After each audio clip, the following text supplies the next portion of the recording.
So if you're like me, you probably have bundles of this wire that came out from over the driver's seat of your little schoolie.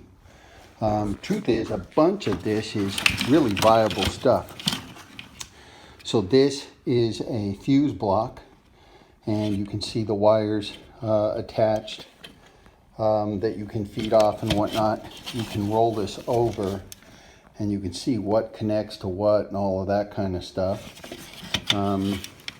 So this is something that can be very useful. In particular, this is a relay block, and these can be really helpful as well. You can see from the diagram what it is. If you don't know what a relay is, go on YouTube and type in relays.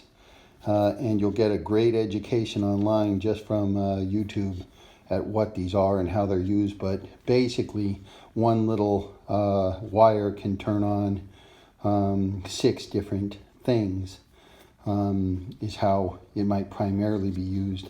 Or one little wire can turn on and off those 6 things completely. Turn them on, turn them off. Whatever the feed to this could be. When you turn the car key, a bunch of things automatically either go off or go on, that type of thing.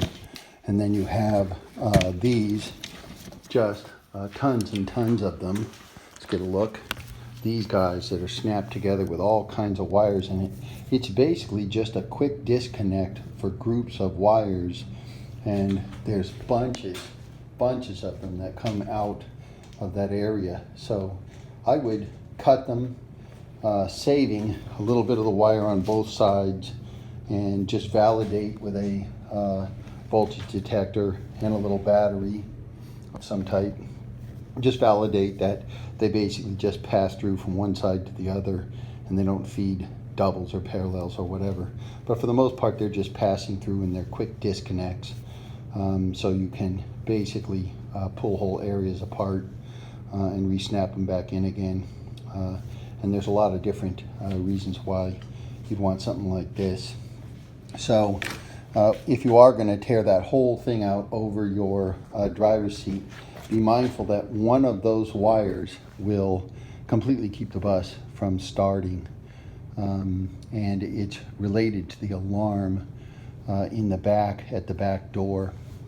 You can't even start the bus if that door is locked.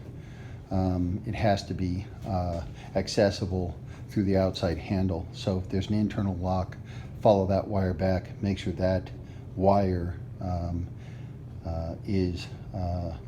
remains closed, meaning the circuit stays as though the door is unlocked. All the rest of the stuff that's in there, there's batches of stuff that feeds tail lights and whatnot. You can trace that back down.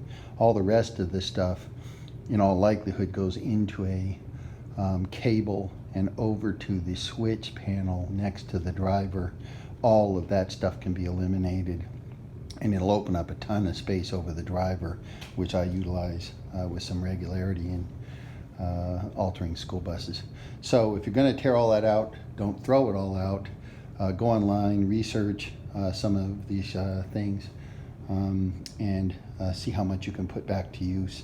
I basically save all the wiring too, because I'll jump on and off and in and out using the same colors for simplicity later.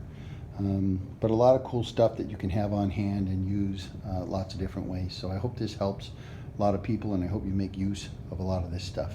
If you think you might, maybe give me a little click on the thumbs up. Bye now.